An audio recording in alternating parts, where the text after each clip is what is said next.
안녕하십니까, 주영 목사입니다. 말씀이 삶인에는 하나님 나라 관점에서 읽는 90일 성경일독, 이제 그 대장정을 시작합니다. 첫째 날입니다. 첫째 날은 창세기 1장에서부터 11장까지의 내용을 읽는 날입니다. 여러분, 우리 서론 시간에 우리는 스토리 라인과 메시지 라인을 따라서 읽는다라고 그렇게 얘기를 나누었습니다. 스토리 라인을 따라 읽을 때 우리는 성경의 전체의 이야기를 13시대로 나누어서 그 시대별 특징을 따라서 스토리 라인을 쫓아간다는 그 얘기를 나누었습니다. 그 13시대는 창조시대, 족장시대, 출애굽 광야시대, 가나안 정복시대, 사사시대, 통일왕국시대, 분열왕국시대, 포로시대, 귀환시대, 중간기, 그 다음에 신약에 들어가서 복음시대, 교회시대, 종말, 전부 13시대입니다. 그렇죠? 자, 우리 오늘 첫째 날 창조시대 창세기 1장에서부터 11장까지 커버하는 말씀을 읽는 날입니다. 창조시대는 창세기 1장에서부터 11장까지를 커버합니다. 창세기는 모두 50장으로 되어 있는 책이죠. 1장에서 11장까지는 우리 오늘 읽을 부분이고, 이 부분은 원역사를 다룬다. 조금 이따가 원역사가 먼저 살펴보겠습니다. 그리고 나머지 12장서부터 50장까지는 족장시대를 다룹니다. 이 두 부분으로 되어 있거든요. 그러니까 창조시대와 족장시대를 커버하는 게 창세기의 내용입니다. 창조시대는 원역사의 부분을 다루는데 주로 네 가지의 중요한 사건을 다루게 되죠. 네 가지의 중요한 사건, 바로 창조, 타락, 그리고 홍수, 바벨탑, 이 네 가지 사건을 다루게 되죠. 그 다음에 족장시대에 넘어가면 네 명의 중요한 족장들의 얘기들을 기록하고 있습니다. 그 족장들의 얘기가 바로 아브라함의 언약으로부터 출발하는 그 언약 연장선상에서 스토리 라인과 메시지 라인을 이어가는 중요한 네 명의 족장 얘기를 다루고 있습니다. 창조시대는 바로 이 원역사라는 의미로서 우리가 어프로치를 하는데요. 이때 이 원역사는 우리는 이 원자를 주로 쓰죠. 그러나 우리 통근통독의 국속사적 관점이라는 측면에서 우리가 보면 기원, 출발을 얘기하는 그 원자보다는 성경의 그 모든 역사의 바탕을 제공하는 어뜸되는 역사다. 그래서 어뜸 원자의 원역사라, 이 원자를 쓰고 싶어요. 이 원자를 우리 한문의 해결을 통해서 분석을 해보면 둘 플러스 사람인으로 합쳐져 있는 합성을 하는 거죠. 여러분 아시는 대로 한문은 어떤 그림이나 어떤 모양들을 가지고 의사를 소통하는 소위 말하는 상형 문자 아닙니까? 그러니까 원자는 두 사람을 포함해서 그 어뜸이라는 의미를 부여하는 그런 단어입니다. 두 사람이 누군가요? 아담과 하와죠. 그러니까 이게 아주 우리 창조 시대에 아주 맞는 그런 표현 아닌가 싶습니다. 역사는 두 명으로부터 출발했다. 그렇죠? 아담과 하와. 그래서 원역사, 창조 시대는 그렇게 시작된 역사를 다루는데, 이 시대의 역사는 여러분 아시는 대로 사료와 기록이 전혀 남아있지 않는 시대. 우리가 일반 역사학에서 선사시대, 그죠? 선사시대. 그러니까 문자적 기록이 남아있기 전의 어떤 시간 흐름을 보여주는 그런 역사 시대를 선사시대 역사라고 그런다. 그죠? 선사시대. 여기 우리는 primeval history, 원시 역사다. 또는 원역사다. 이제 그렇게 얘기를 합니다. 그래서 우리 창조시대는 바로 이와 같은 원역사의 얘기를 다루면서 네 개의 중요한 사건을 다룹니다. 그러니까 우리가 연대를 측정할 수 없는 시대를 얘기하는 거죠. 자, 창세기 1장을 열면 바로 여러분들이 아주 익숙한 구절이 나옵니다. 태초에 하나님이 천지를 창조하시니라. 모든 크리스천들은 이 구절을 모르는 사람이 한 명도 없습니다. 다 알고 있고, 심지어 크리스천이 아닌 분들도 기독교는 하나님이 천지를 창조했다는 그 창조에서 시작한다는 것들을 다 지식적으로 이해합니다. 그렇습니다. 그래서 이 하나님께서 태초에 천지를 창조하셨다는 창세기 1장 1절의 이 얘기는 선포적인 구절입니다. 성경은 설명하는 책이 아니고 선포하는 책이라는 사실을 꼭 기억하시기 바랍니다. 그래서 그 선포하는 내용을 우리가 우리의 제한된 이성을 가지고 이해하기 위해서 주석과 설명과 공부가 필요하게 되는 거죠. 그렇다고 해서 성경이 이 모든 것들 다 설명하려고 하다가 보면 성경의 분량은 아마 끝도 한도 끝도 없으리라고 생각합니다. 왜냐하면 그 많은 사람이 이해를 다 설득시킬 수 있을 만큼 설명을 하려면 얼마나 많은 분량의 내용이 설명되어야 할 것 같아요. 이거는 절대로 불가능한 거죠. 그죠? 그래서 그런 건 아니지만은 하나님께서는 하나님 하시는 모든 일은 인간들에게 선포하는 것으로 계시하신다는 사실을 꼭 명심하시고 그러므로 우리가 비록 이해가 되지 않을지라도 하나님께서 선포하셨기 때문에 그 말씀의 핵심적인 권위가 하나님부터 나오는 말씀이기 때문에 우리 그 말씀을 100% 믿고 순종하게 해야 된다는 사실을 함께 또 명심했으면 좋겠습니다. 이 태초에 하나님 천지를 창조하셨다는 이 선포적인 이 구절은 바로 우주의 주인은 하나님이시다. 이걸 단적으로 드러내주는 그런 선포입니다. 다시 말하면 어떤 화가가 그림을 그리고 그 그림은 내가 그렸고 그 소유가 내 것이다 라는 것을 나기 위해서 화가가 자기 사인하잖아요. 낙관한다. 낙관. 똑같이 하나님께서 이 우주 만물의 엄청난 작품을 만드시고 완성하시고 그리고 이건 주인이 나고 내가 만들었다라는 것을 선포하는 내용입니다. 자, 여기서 우리는 중요한 가치관, 세계관의 가장 출발점을 찾게 되는 거죠. 하나님이 천지를 창조하셨다는 것을 근거로 하는 소위 말하는 성경적 세계관을 가진 사람과 그렇지 않고 이 세상은 하나님 창조가 아니라 다른 어떤 요인으로부터 이 세상이 출발됐다라고 주장하는 그런 걸 근거로 하는 세계관을 갖고 가는 사람에는 엄청난 삶의 차이가 있다는 거 우리 다 인정하십니다. 그죠? 자, 그러므로 여러분 성경을 펴자마자 우리는 중대한 도전에 직면하게 되죠. 자, 우리 모든 크리스천들은 정말 하나님이 이 우주 만물을 창조하신 주인이고 따라서 바로 그분이 우주 만물뿐만 아니라 나를 만드신 분인가? 여기에 대한 우리 확고한 우리의 신념과 믿음이 있는 거와 그래서 그분의 그 말씀의 원리가 내 삶을 지배하는 그런 삶을 사는 것과 그것을 이 천지 창조 하나님께서 천지 창조했던 이 구조는 그래서 지식적으로만 내가 이해하고 내 삶 그 자체는 이 세상 그 말씀 외적인 어떤 다른 것들이 이 세상을 지배하는 그 원리에 의해서 내 삶도 그렇게 살아가지는가 이 문제를 우리는 첫 시간부터 도전적으로 성찰해야 되리라고 생각을 합니다. 자, 우리 통독이기 때문에 제가 이 문제를 깊이 다룰 수는 없지만은 여러분 늘 마음속에 정말 내 삶은 창세기 1장 1절이 주는 이 스테이트먼트에 의해서 내 삶의 기본이 근간이 형성되어 있는가를 깊이 성찰해 볼 수 있는 그런 시간들을 갖길 바랍니다. 창세기 1장은 바로 하나님이 천지를 창조하는 과정을 보여주는데 이 천지를 창조하시기로 결정했던 이 결정은 그 했던 때는 하나님이 바로 우주 만물을 창조하시기 전에, 그죠? 우리 서론 시간에 다뤘습니다. 바로 창세 전에, 창세 하나님이 천지를 만드신 그 첫점 전에 이미 하나님께서 천상에서 우리라는 이제 하늘 공동체가 삼위 하나님께서 이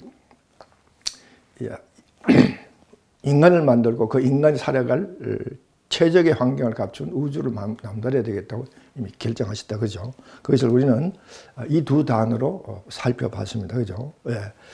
이 레시트는 창세기 1장 1절의 태초죠. 하나님께서 천지를 창조하시니라 3절에 빛이 있어라. 그때가 이제 첫 점입니다. 그죠? 예. 빛이 있어까지는 아르키죠. 아직도. 그래서 우리는 하나님의 이 창조를 흔히 무에서 유를 창조하셨다. 그렇게 우리가 이제 배웠습니다. 그렇죠? 실제로 바라라는 동사는 창조한다는 바라라는 동사는 바로 하나님이 주어가 되시고 그 하나님은 우주 만물을 무에서 아무것도 없는 상태에서 하나님 말씀으로 가라사대로 형태를 갖추고 이루게 됐다. 그래서 무에서 유를 만들었다. 물의 상태를 우리는 아르케라는 그런 소위 요한복음 1장 1절에 나오는 하나님께서 우주 만물, 시간과 공간을 만들기 전의 상태 아르케. 예수님 그때 계셨다고 그랬죠. 그때 상태에서 그다음에 어떤 시간과 공간이 형성되는 그 레시트, 태초, 그 태초를 만드셨다. 자, 그랬을 때 창세기 1장 2절에 보면 땅이 혼돈하고 공허했다라는 단어가 나옵니다. 혼돈과 공허. 이게 바로 아르케 상황이라고 볼 수 있겠죠. 아르케가 아직도 1장 2절은 아르케 상황이라고 볼 수 있습니다. 혼돈과 공허가 있었다. 그래서 하나님께서 이 바로 혼돈과 공허의 상태에 이제 질서와 그리고 거주자를 만들어내는 일을 시작하시게 된다. 바로 혼돈과 공허하다, 그죠? 혼돈하다, formless. 영역이 없이 어떤 특정한 영역이 없는 거죠. 그냥 그 애매모호하고 그런 상태에 있는 그 상태에 하나님께서 영역을 창조한다. 첫째 날, 그리고 둘째 날, 셋째 날 이렇게 영역을 창조하고 그 다음에 넷째 날부터 그 해당되는 영역에 거주자를 만들죠. 첫째 날에 그 빛은 이때 빛은 어떤 그 우리가 발광하는 그 빛이 아니라 우주 만물을 창조할 수 있는 아주 근원적인 에너지를 만들게 되고 그 에너지로부터 발생되는 빛을 발광하는 발광체를 넷째 날에 만들게 되는 거죠. 그죠? 그 다음에 둘째 날은 하늘과 물을 만드시고 그리고 다섯째 날에 그 하늘과 물에 거주할 거주자를 만들고 그죠? 셋째 날에는 땅과 그리고 땅 속에 있어 식물을 만들고 그 식물로 땅과 식물로부터 거주하게 될 동물을 만들고 그리고 마지막으로 이 전체를 다 아울러서 거주하게 될 인간을 만들게 됐다.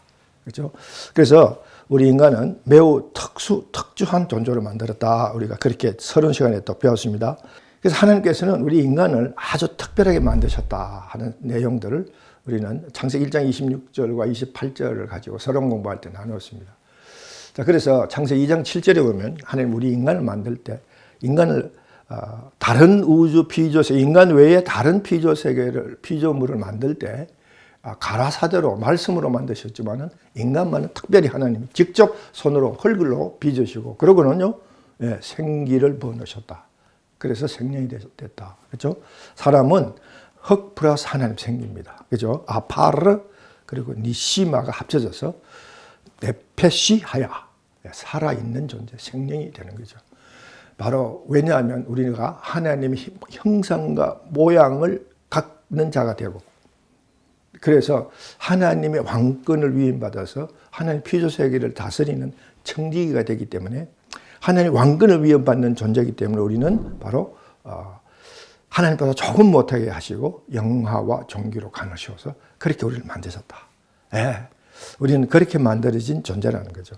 그래서 우리는 하나님은 우리를 에덴의 가장 최적의 상황을 만드시고 거기에 두셨다. 왜? 하나님의 특별한 존재이기 때문에. 여러분 믿습니까? 우리는 하나님의 특별한 존재예요. 바로 그런 존재입니다. 그래서 우리의 자존감은요 하나님의 관계 가운데 생명에 살아있는 존재가 된다는 사실을 우리는 꼭 기억하시기를 바랍니다. 그래서 하나님 떠나버리면 우리는 흙과 같은 존재예요.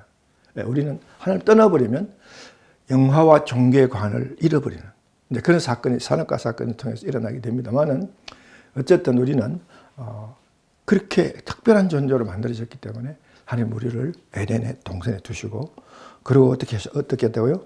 네. 바로 창세기 2장 16절에 동산의 각종 나무의 실과는 이미대로 먹되 무진장의 복을 주시는 그런 상황 가운데 우리를 두셨다.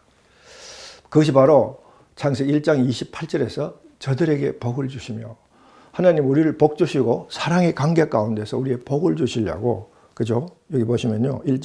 에베소서 1장 4절에 가도 그 말이 다시 나오죠. 창세전에 그리스도 안에서 우리를 택하사 우리로 사랑 안에서 그 앞에 거룩하고 흠이 없게 하시려고. 이게 바로 우리가 하나님과의 관계 가운데 누리는 최적의 복의 상황을 보여주는 겁니다. 자, 그래서 하나님 우리를 에덴에 두시고 바로 무진장의 복을 주셨다. 그러면서 아담이 혼자 있는 것을 보시고 하나님께서 좋아하지 아니하셨다. 그죠? 그럼 하나님 보시면 창세기 1장에 보면 하나님께서 각 창조의 과정을 이루시고 하나님께서 무척 기뻐하셨다. 그죠? 그리고 인간을 만나시면 굉장히 기뻐하셨다. 이제 그런 내용들이 나오잖아요. 그러니까 하나님의 그 기뻐하심이 인간이 독자하는 것은 좋지 않았다. 그래서 하나님은 아담에게 돕는 배필을 주시려고 하와를 만들죠. 예. 이 돕는 배필이라는 단어를 우리가 잠시 살펴볼 필요가 있습니다. 돕는 배필은요, 바로 에제르 케네그도라는 단어를 씁니다. 케네그도는 바로 이 네게드 반대쪽 상대자 또는 또 나가드 정면에 두다 반대쪽에 담대히 서다 이런 단어가 합성이 돼서 케네그도라는 단어가 되는데 이것은 뭐냐면 상대방에서 정면으로 마주대해서 서로 상호 보완적으로 돕는 관계에 있다. 그런 말이죠. 예. 이게 바로 대등하게 돕는다. 그런 의미입니다. 그래서 이 에제르 케네그도로 돕는 배필에 대한 핵심은요, 맹종의 관계가 아니라 평등한 대등한 관계에서 정당하고 담대하게 당당하게 서로 같은 가치를 가지고 돕는다. 그런 의미가 있는 얘기입니다. 그래서 이 말을 우리가 잘못 잘못 오해를 하면 이제 이 성경이 말하는 평등은 차별과 구별이 없는 그야말로 균등한 평등이다라는 그런 개념을 만들어낼 수가 있는데 실제로 또 그렇게 생각하는 사람들이 있습니다. 그런데요, 성경이 하나님께서는 평등을 매우 강조하지만은 그 평등이 평균적인 균등한 평등이 아니라 구별이 허용되는 평등이라는 거죠. 차별은 허용되지 않되 구별은 허용이 되는, 구별은 허용되어야 하는 그런 평등을 말하는 겁니다. 남자와 여자가 이를테면 차별이 없이 평등해야 되지만 그러나 남자의 기능과 여자의 기능이 구별되어야 된다. 그런 구별점을 갖춘 평등을 말하는 겁니다. 이 점을 우리가 꼭 명심해야 돼요. 그러니까 이 세상의 평등이 성경이 얘기하는 평등, 특별히 하나님께서 말씀하시는 평등은요, 그냥 모든 것들이 다 균등화되는 평준화되는 평등을 의미하는 게 아닙니다. 그 가운데 서로 은사가 다르듯이 구별되어지는 점이 반드시 있어야 됐어요. 그래서 하나님께서 다른 은사도 주시고, 그래서 하나님께서 남자와 여자를 만드셨잖아요. 이왕이면 남남을 만들어서 그거를 이 에제르 케네그도 돕는 배필이다 그렇게 했으면 됐을 텐데 왜 굳이 하나님께서 남자와 여자를 만드셨을까요? 예, 그게 바로 남자와 여자가 해야 할 그 기능적 구별이 있기 때문에 그렇다. 그래서 하나님께서 우리에게 또 각자에게 다른 하나님의 필요에 의해서 달리 또 그렇게 은사를 주셨다. 이 모든 점이 구별된 점이라는 거죠. 이런 구별이 인정되고 또 허용되고 인정되어야 하는 그 평등을 얘기하는 것은 사실을 다시 한번 기억했으면 좋겠습니다. 이 돕는 배필은 바로 그렇게 이제 남녀가 구별하지만은 남녀가 차별이 없이 맹종하고 그런 관계가 아니라 대등하게 정당하고 당당하게 서로 상호 보완적으로 돕는 관계를 말한다. 그걸 꼭 기억하시고, 그리고 우리 한국의 부부가 그렇게 돼야 되죠. 그래서 그럴 때 이게 잘못하면 두 개가 되어버려요. 두 개가. 그래서 하나님께서는 바로 가정을 주시고 돕는 배필을 주시면서 이 돕는 배필이 하나가 되라. 그러니까 일심동체가 되어서 한 가지 일을 이루기 위해서 서로 힘을 합쳐서 돕고 그 일을 이뤄내라. 그런 의미로 이제 보면 우리가 이러므로 남자가 부모를 떠나 그 아내와 합하여 둘이 한 몸을 이룰지로다. 아담과 그의 아내 두 사람이 벌거벗었으나 부끄러워하지 아니하니라. 바로 여기에 결혼의 성경적 결혼의 공식이 있습니다. 하나님께서 1 더하기 1은 1이 되라. 이게 하나님의 명령입니다. 가정을 향하여 가정을 주시면서 가정이 이루어내야 할 고를 주신 거예요. 하나 더하기 하나. 그런데 이게 세상적 셈본의 원리로는 이게 절대 불가능하죠. 1 더하기 1은 2가 되는 게 우리는 셈본의 원리입니다. 그죠? 근데 하나님께서는 1이 되라 그래서 우리는 그게 순종하고 1이 돼야 돼요. 그러기 위해서는 이런 등식을 만들면 되죠. 그러니까 우리의 반반, 서로의 반반이 합치면 하나가 되잖아요. 그죠?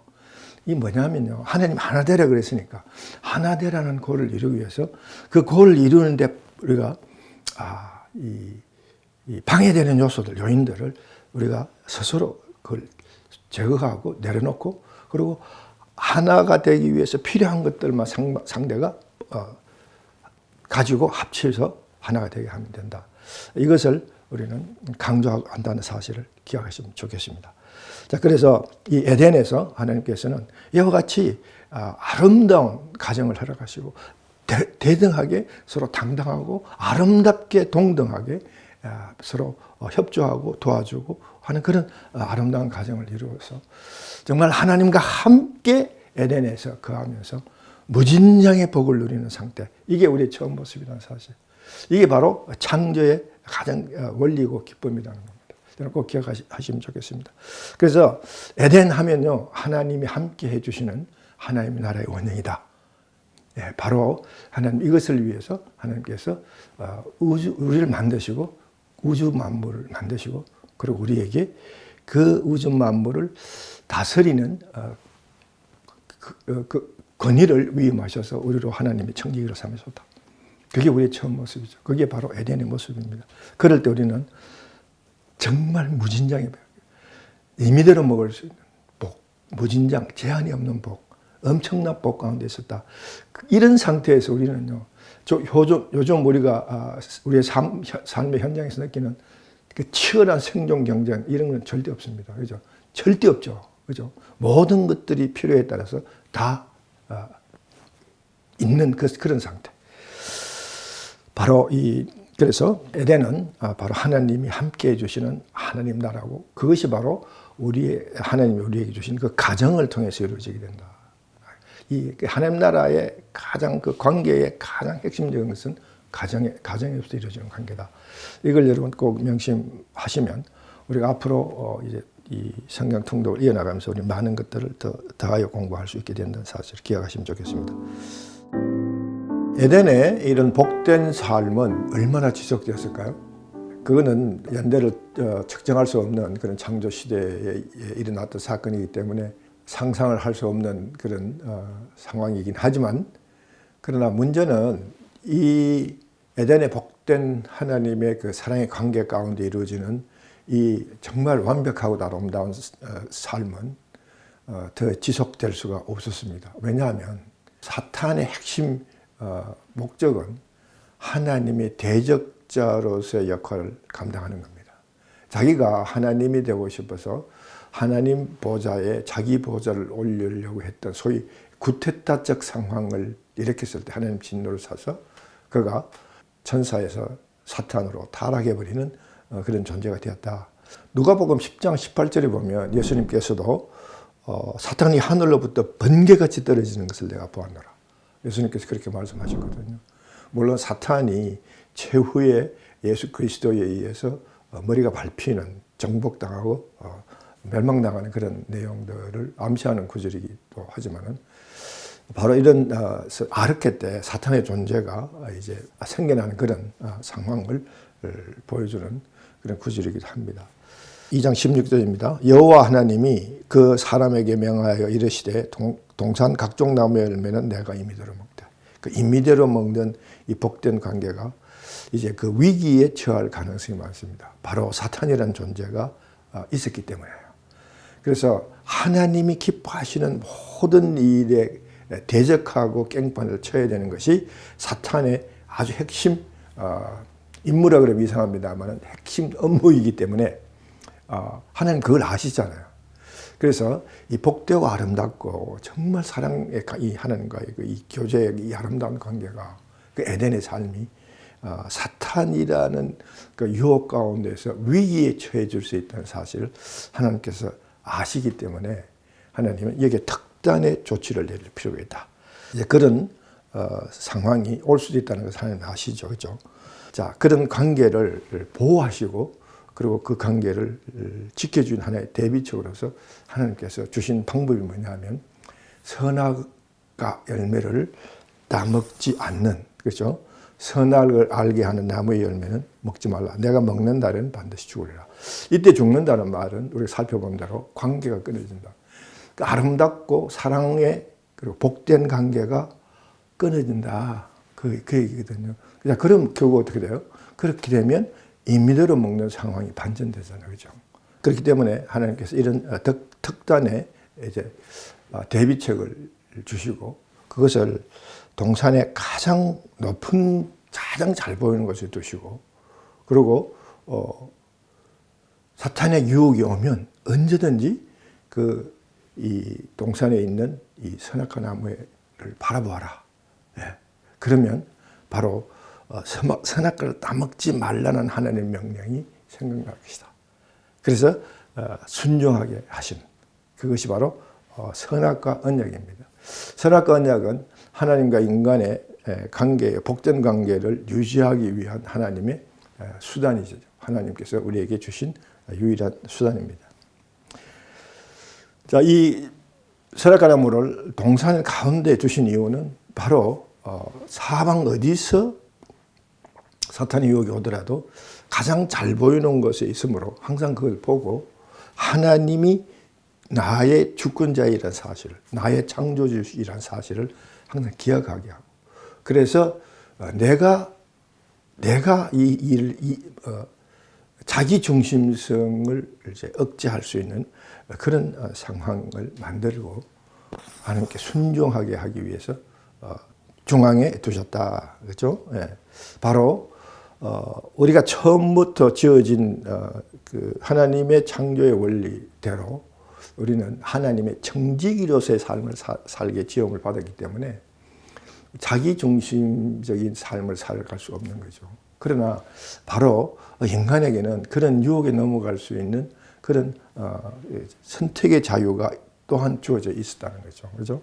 그래서 바로 우리의 삶은 주인은 하나님이시다. 삶의 주인이 하나님이시다는 사실을 늘 기억하고 그걸 그대로 살아가면서 순종하면서 살아가는 것이 우리 삶의 가장 기본이요. 근간을 이루어야 된다는 사실을 항상 이 선악과 사건을 통해서, 선악과 언약을 통해서 우리는 늘 기억하고 그렇게 순종한 삶을 살아야 된다. 그래서 이 주라는 개념이 굉장히 우리 삶에 있어서 굉장히 중요한 개념입니다. 자, 이 주라는 개념을 통해서 우리는 삶의 원리, 삶의 영향이 어디서부터 오는가가 확연히 결정되기 때문에 그렇죠. 네. 그러니까 여러분 보세요. 내 삶을 이끌어가고 있는 그 원동력인 그 삶의 원리가 어디서부터 오느냐? 그 오는 그 소스가 바로 주인이에요. 그게 바로 우리 삶의 주인이 된다. 그렇죠? 성경은 분명히 그 소스가, 그 원동력이, 그 원리가 하나님으로부터 하나님이다라고 분명히 얘기하거든, 처음부터. 그리고 우리는 그걸 순종해야 된다. 이걸 벗어나면 우리는 항상 다시 흙의 존재로 돌아가 버린다. 그렇죠? 흙 플러스 하나님 생기로서 우리는 생명이 됐다는 사실. 이걸 늘 명심해야 돼요. 그러니까 이게 하나님 생기가 떠나버리면 우리는 다시 흙의 존재로 돌아가 버린다는 사실을 늘 생각해야 된다. 바로 이것이 선악과 언약의 핵심입니다. 우리는 선악과 언약을 단순히 죄를 범하는 상황과 연결해서만 생각하면 안 되고요. 우리의 모든 삶의 근간에 대한 우리의 가치관, 우리의 세계관이 어떻게 형성되어야 되는가에 대한 매우 중요한 메시지를 던져주는 그런 하나님이 우리에게 주신 약속이라는 사실을 꼭 기억하시기 바랍니다. 자, 그래서 사탄은 그렇게 호시탐탐 인간을 유혹해서 하나님과의 그 아름다운 관계를 끊어버리는 게 사탄의 주임무이기 때문에 사탄이 드디어 나타나서 이제 그 사탄의 일을 시작합니다. 그래서 하와를 꼬드기죠. 죽을까 하노라. 죽지 않는다. 그리고 너 삶의 주인은 너지 하나님이 아니야. 너가 너 삶을 너가 살아갈 수 있어. 라고 부추기면서 이제 공격을 하죠. 그래서 바로 우리 인간의 가장 그 유혹에 약한 취약점 세 군데를 공격하게 되는 거죠. 그게 바로 육신의 정욕, 안목의 정욕, 이성의 자랑. 이 부분을 아택을 하니까 인간이 그냥 무너지는 거죠. 바로 이것은 오늘 우리에게도 똑같이 다가오는 유혹의 치명타입니다. 우리는 예수님께서도 이런 유혹을 받으셨어요. 사탄은 바로 이 세 가지 공격을 하면 인간은 다 거기에 예외 없이 무너지기 때문에 예수님께서 해서 바로 자기의 머리를 밟을 여인의 후손을 막아버릴 요령으로 예수를 시험했던 거 아닙니까? 그리고 감사하게도 또 우리에게도 소망적으로 예수님은 말씀으로 이 세 가지 유혹을 넉넉히 이기셨다. 그걸 우리가 신약에서 이제 보게 되죠. 바로 우리가 직면하는 이 세 가지, 아담 하와가 태초부터 시작부터 직면했던 이 세 가지 취약점에 대한 유혹을 이기는 유일한 방법은 말씀입니다. 하나님의 말씀을 붙들고 그리고 우리 담대하게 그 말씀의 원리로 쓸 때 사탄은 우리를 공격해도 우리는 넉넉히 승리할 수 있다. 왜? 예수님 말씀으로 승리했던 본을 우리에게 보여주시기 때문에, 그 가능성을 열어주시기 때문에 그렇다는 사실 기억하시면 좋겠습니다. 자, 그래서 인간은 바로 이 세 가지 이 취약점의 공격을 받고 무너지게 되죠. 자, 3장 6절입니다. 창세기. 여자가 나무를 본 적 먹은죽도 하고 지혜롭게 할 만큼 탐스럽기도 한 나무인지라. 그렇죠. 그래서 결국 여자가 그 열매를 따먹고 남편에게도 주매 그도 먹은지라. 상황 끝. 그리고 상황 시작. 예. 이게 우리 인류의 비극이 여기서부터 시작하겠다. 바로 이 세 가지 취약점이 사탄의 공격에 그냥 허무하게 무너짐으로써 우리 인류의 비극은, 하나님과의 관계 파괴의 비극은 시작되었다. 자, 그래서 타락하게 됩니다. 자, 죄는요, 여러분, 죄는 하나님의 말씀에 순종하지 않는 그것이 죄의 원천입니다. 이 죄는 말씀을 불순종함으로써 죄가 시작되는 겁니다. 죄는요, 바로 이 관계성의 문제인데, 우리는 그 죄를 너무 윤리적, 도덕적 차원으로서만 죄를 생각하는 그런 경향이 있는데, 그 죄가 아니라는 얘기가 아니에요. 그러나 그보다 더 근원적인 죄는요, 바로 관계의 파괴가 되는 죄입니다. 관계가 파괴되는 죄예요. 그것은 불순종함으로 일어난다. 이걸 꼭 명심하셔야 돼요. 그래서 우리 딱 살펴보겠지만은, 그래서 이 불순종, 말씀의 불순종을 한 죄로 인해서 하나님과의 관계가 끊어지면 그 관계가 끊어지는 그 상태가 우리 영이 죽어버린 상태거든요. 영이 죽어버리면 그 다음에 죽어버린 영이 지배하는 혼이 혼탁하게 되죠. 혼탁하게 되고 그 혼탁해지니까 우리가 윤리적으로 도덕적으로 죄를 범하고 이제 그 아주 불결한 삶을 살아가게 된다는 사실입니다. 이게 바로 여러분 타락의 결과에서 볼 수 있는 거죠. 네. 자, 이 영이 먼저 죽습니다. 그 다음에 혼이 죽어요. 그리고 마지막으로 우리가 육체가 죽는 그런 상황이 벌어지고, 그래서 이제 하나님께서 우리를 구속의 역사를 시작을 하시게 되죠. 관계를 회복시켜 주실 수밖에 없으십니다. 그죠? 왜냐하면 바로 창세기 1장 28절에서 복을 주시며, 이게 하나님이 우리를 창조하시기 전에, 선지를 창조하시기 전에 우리에게 먼저 주신, 우리가 있기도 전에 먼저 주신 아주 근원적이고도 엄청난 약속입니다. 그걸 우리가 창조한 약이라 그러죠. 하나님, 이 약속을, 신실하신 하나님은 반드시 약속을 지키시는 분이시기 때문에 이 약속을 지키지 아니하실 수가 없는 거죠. 그래서 관계가 끊어져서 인간이 낙원의 추방이 됐지만은 그 추방된 상태로 인간을 영원히 내버려 줄 수가 없죠. 영원히 내버려 뒀으면 우리는 영원히 죄악 가운데서 소망 없는 삶을 살아왔었고, 성령이란 것 자체도 없을 거고, 우리는 아무 소망 없고 그런 삶을 이어갔을지도 모르고 어떻게 될지 전혀 모르지만 말이죠. 자, 하나님께서는 그렇게 해서 이제 바로 처음 모습을 다시 회복하실 약속을 하시는 그것이 바로 창세기 3장 15절에 나오는 소위 원시 복음입니다. 3장 15절에 여자의 후손은 머리를 상하게 할 것이요. 여자의 후손이 누구의 머리를 상해요? 내 머리를 상하게 한다. 이때 내라는 존재는 바로 사탄입니다. 사탄의 머리를 발른다. 사탄을 정복해야만 인간이 태초의 죄를 범해서 하나님과의 관계가 끊어진 그 상태를 회복할 수 있다. 왜? 이 관계 파괴, 하나님과의 관계 파괴를 일으킨 가장 제1원인을 제공한 자가 인간의 자기중심성이 아니고 사탄이란 말이죠. 사탄과 그 사탄의 유혹에 넘어간 인간의 자기중심성이 합작을 해서 소위 하나님과의 관계를 파괴하는 원죄를 일으키게 됐다. 그게 이 지금 창세기 타락의 상황이거든요. 그래서 하나님은 사탄을 제압하지 않을 수 없다. 사탄을 제압할 때 비로소 하나님께서 온전히 구속의 역사를 완성하실 수 있다는 사실. 성경이 분명히 보여준다고. 그게 실제로 계시록 20장에서 이루어진다는 거죠. 자, 이 상황을 잘 기억하셔서 창세기적 상황을 잘 기억하셔야지. 그 다음에 우리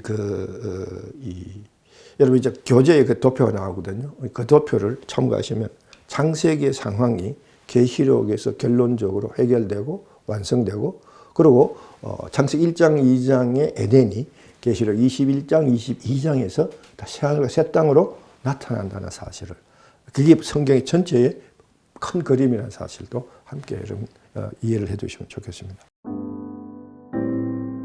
자, 그렇게 해서 하나님과의 관계가 끊어진 인간이 죄를 범하고 하나님과 관계가 끊어진 인간이 뭐죠?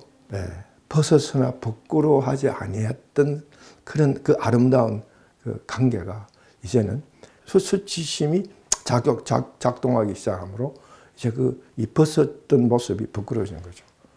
그래서 하나님을 숨어버립니다. 숨어버리고 그러고는 부끄러운 부분을 이제 가리기 위해서 무화과 잎사귀로 옷을 해입고 부끄러운 부분을 감췄다는 거죠.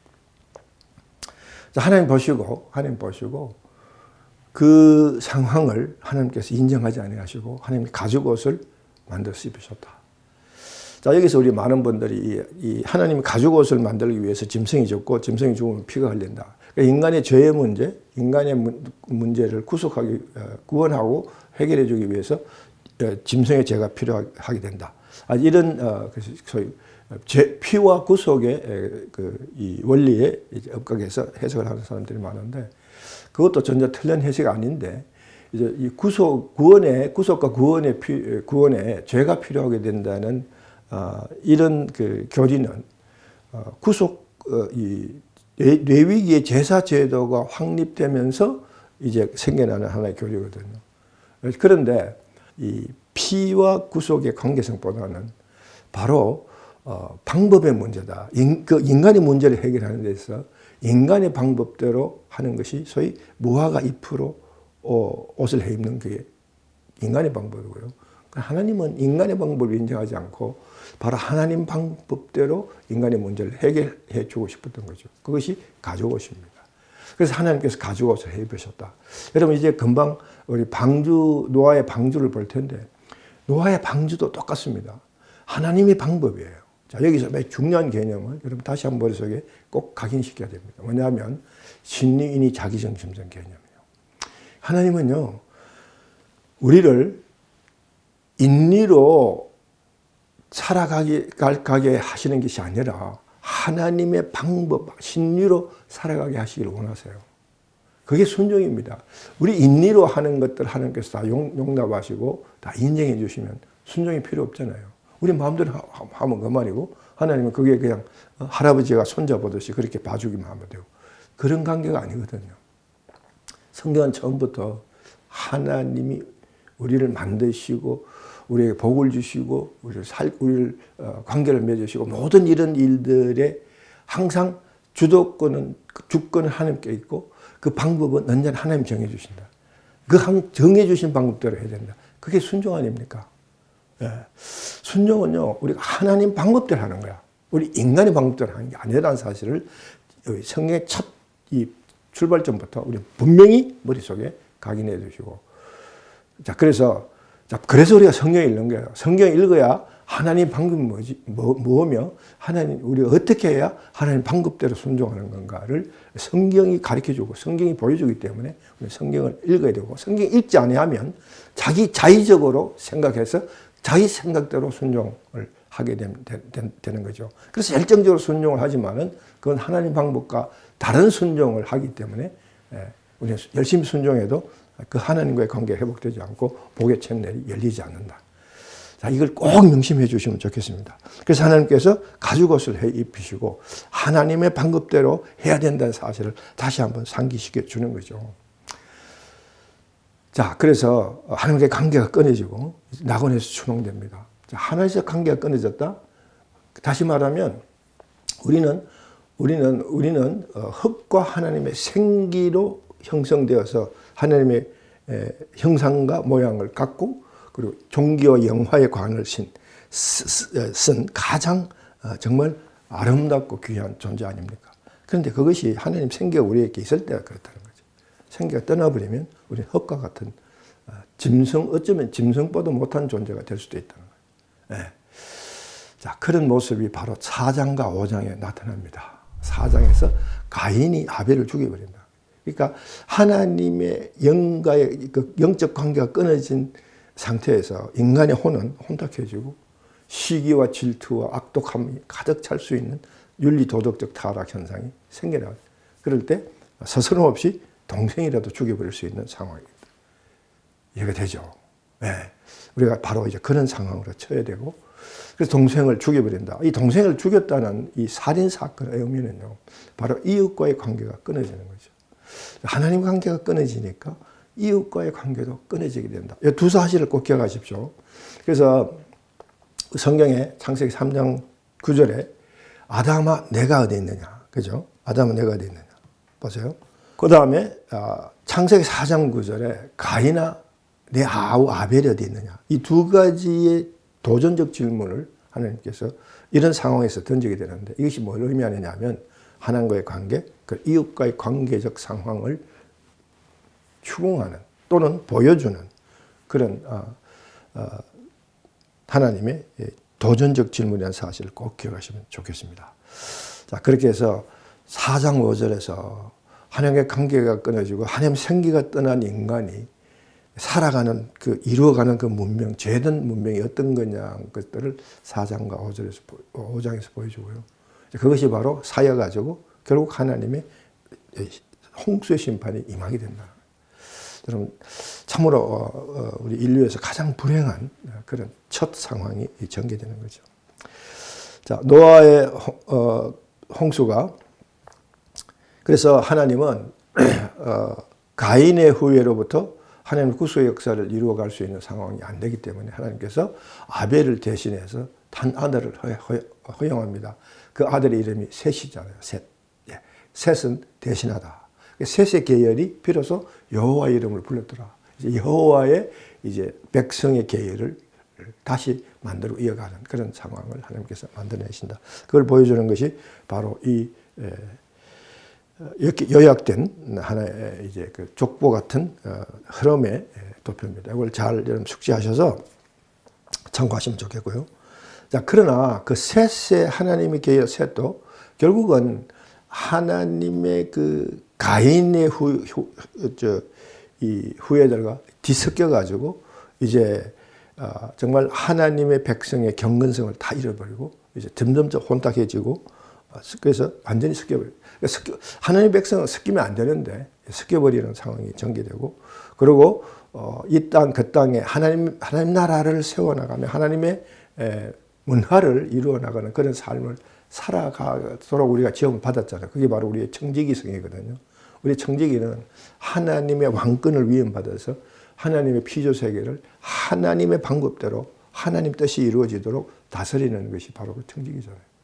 근데 바로 선악과 사건은 자기 중심, 자기가 하나님 되고 싶어하는 삶, 그 욕구를 충족시키려고 일으킨 사건이었어요. 그래서 하나님과의 관계를 끊어버리고 자기 중심적 삶을 살아가게 되고, 그러다 보니까 이제 점점 하나님과의 관계는 멀어지고 죄악은 창궐하게 되고, 하나님은 인간을 만든 것을 후회할 상황까지 와버리는 그런 것이 바로 홍수적 상황, 홍수의 그 노아의 시대적 상황이다. 예. 그래서 그때 네피림이라는 존재가 나타났는데 이 네피림이 누군지는 정확하게 볼 수는 없어요. 학자들의 그 연구에 의하면 첫째는 네피림은 타락한 천사들이다. 영적 존재를 얘기하는 거죠. 그 다음에 그런 타락한 천사 영적에 사로잡힌 사람들, 소위 말하는 귀신 들린 자들, 그렇게 해서 무지막지하게 타락하고 살아가는 그런 자들. 그 다음에 셋의 후손들, 타락한 셋의 후손을 얘기하는 거죠. 그다음 포괄적으로 일반적으로 타락한 사람들을 가리킨다. 자, 이 네 가지 중에 어느 것이 네피림인지 정확하게 우리가 딱 찍어서 얘기할 수 없지만, 그러나 이 상황 전체를 보면 네피림은 죄악이 악독한, 가득 찬 악독한 그런 존재들이다라고 우리가 포괄적으로 얘기할 수 있겠죠. 그런 자들로 가득 차 있으니까 하나님이 정말 우리의 처음 아름다운 모습들, 하나님께서 만들어주신 그 모습을 다 잃어버린 모습을 볼 때 하나님께서 얼마나 정말 의인화해서 말씀드리면 하나님 얼마나 억장이 무너지고 가슴이 아프고 또 하나님 스스로 천지를 만든 것들을 만든 그것을 후회하실 수도 있지 않겠는가. 이제 그런 생각을 하신다는 것을 우리가 쉽게 이해할 수 있겠죠. 홍수를 내리고 그래서 다시 다 하나님의 창조 세계를 다 없애버립니다. 그래서 노아를 택하고 방주를 짓게 하고 그 방주에 하나님이 창조하신 종대로 마신 그 각 종의 대표들을 한 상씩 다 방주에 넣게 해서 이제 하나님께서 나머지 재창조의 상황을 전개하시게 된다. 자, 노아의 방주에 대한 얘기들을 잠깐 해보면요. 노아의 방주는 여러분 그 폭이 주어졌거든요. 폭이 주어졌는데 이 폭대로 지으면 이거는 항해용 선박이 되는 게 아니라 뜨는, 그러니까 물 위에 뜨기 위한 보호용 선박이 된다. 여러분 요즘 이 노아의 그 방주를 재현해가지고 만들어서 전시하고 하는 그게 있는데 그걸 마치 배 모양처럼 짓는데 그거는 성경적이 아닙니다. 그건 너무 인간적인 생각을 보태가지고 지었는데 성경은요, 보시면 길이 133m, 높이 22m, 폭이 13m의 이 뭡니까? 박스형이에요. 직육면체 모양의 이제 그 뜨기 위한 그런 어떤 형태를 갖춘 물체라는 거죠. 그걸 더 입증해 주는 것이 이 항해용 선박에는요, 동력과 방향타가 있습니다. 그래서 배가 움직일 수 있는 동력을 제공하고, 그리고 배가 가는 방향을 잡을 수 있는 방향타가 있었는데, 여기는 그게 없다는 거죠. 하나님께서 친히 방주를 설계해 주셨고, 설계하실 때 바로 이런 모양으로 설계해 주셨고, 동력과 방향타를 주지 않아요. 자, 이건 뭘 의미하느냐 하면, 여러분, 금방 신이라는 개념을 생각하셔야 돼요. 조금 전에 가죽옷 얘기를 했죠. 가죽옷도 하나님의 방법이에요. 인간의 방법인 무화과잎사기 옷이 아니라 하나님의 방법이다. 매우 중요한 개념입니다. 하나님의 방법, 진리, 하나님 뜻, 이게 매우 중요하다. 우리는 이것을 반드시 기억하고 있어야 돼요. 이것만큼 중요한 게 없다는 거죠. 그래서 우리는 하나님 원하시는 순종을, 우리가 순종을 하되 하나님이 원하시는 순종을 해야 된다. 바로 여기 이 노아의 방주에서 우리가 바로 그 메시지를 잡을 수 있다. 만약에 방향타와 동력을 주었다면 여기에 노아의 인리가 작동했을 수 있죠. 그렇죠? 엄청난 이 노아의 홍수가 전 지구적이냐 국지적으로 이랬느냐 하는 걸 가지고 학자들이 많은 논쟁을 하는데, 많은 이 창조과학을 하시는 신학자들은 이 전 지구적 상황이라고 믿어 의심치 않습니다. 거기에 대한 많은 이제 과학적 근거와 또 자료적 그런 어떤 지구 물리학적 근거가 많은데, 거기에 대한 설명을 우리가 시간상 뭐 하니까 거기에 대해서는 별도로 한번 여러분 그 자료들을 공부할 수 있는 그런 기회를 한번 가졌으면 좋겠습니다. 이 엄청난 홍수적 격변이 일어나는 이 상황에서 노아도 사람인데 아무리 하나님을 100% 완벽하게 의지하는 그걸 하더라도 그런 상황에 직면했을 때 정말 그 살고 싶어 하는 그런 본능적인 욕구가 발동하면서 막 살아보려고 하는 수단을 강구하지 않겠습니까? 그러다 보면 방향타가 있거나 동력이 있으면 그걸 작동해가지고 안전한 것으로 피해가려고 막 했을 거예요.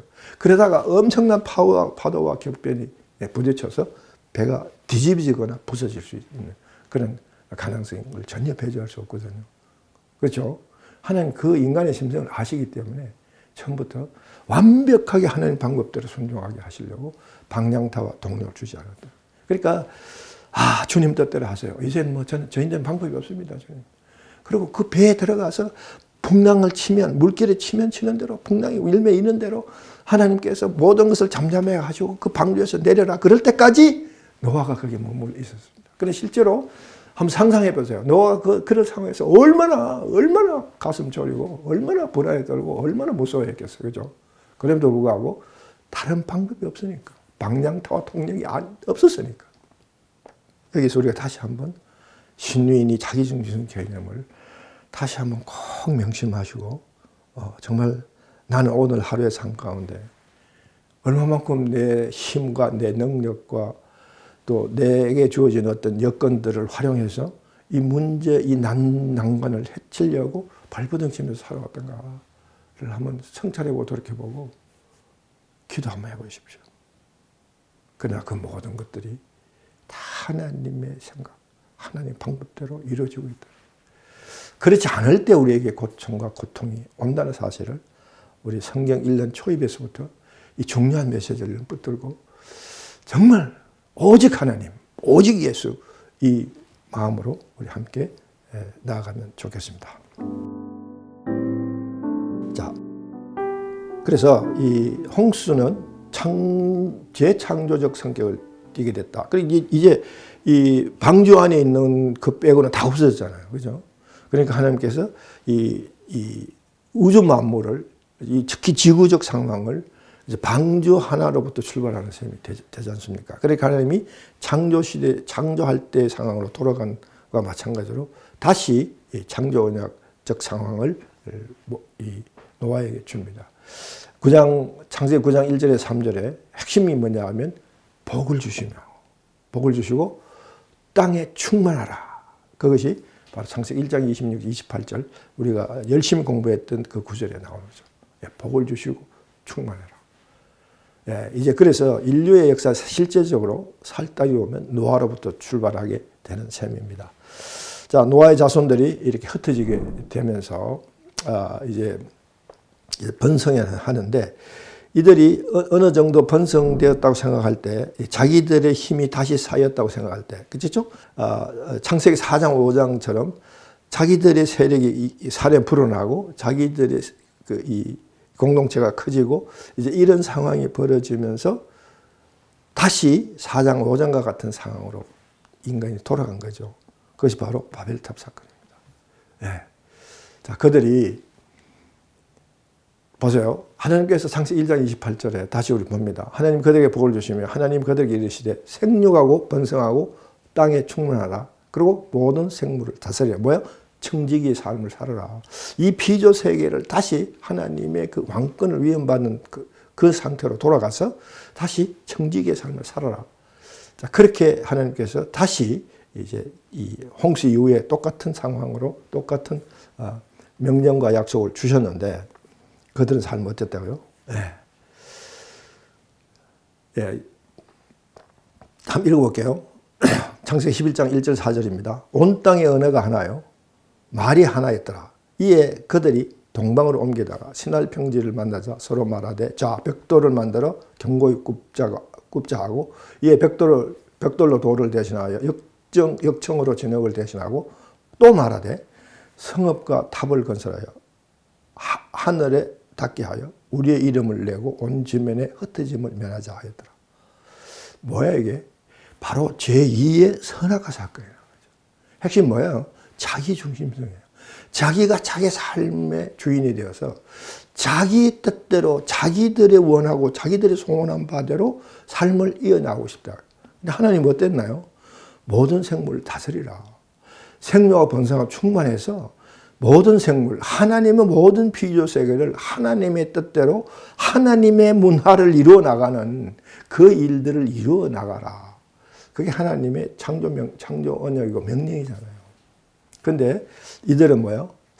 하와가 그 반대되는 일을 했던 것처럼 오늘 바로 이 신랄 평야에 있는 이 사람들이 바로 똑같은 상황을 전개한다는 거죠. 바로 자기 중심성, 자기 삶을 살아야 되겠다. 내가 내 삶의 주인이 되는 삶을 살아야 되겠다. 내 이름을 내고 온 지면에 흩어지면 하죠. 그래서 하나님께서 바로 이런 상황을 보시고 인간의 역사 가운데 친히 오셔서 이 상황을 흩어버리죠. 흩어버리고 그러고는 이제 우리가 내일 볼 이제 아브라함을 불러셔서 하나님이 친히 구속 역사를 진두지휘하시고 이끌어 가시는 그런 상황을 전개하게 된다. 자, 여기까지가 우리 창세기 1장 11장까지 읽었던 창조 시대의 모든 얘기들입니다.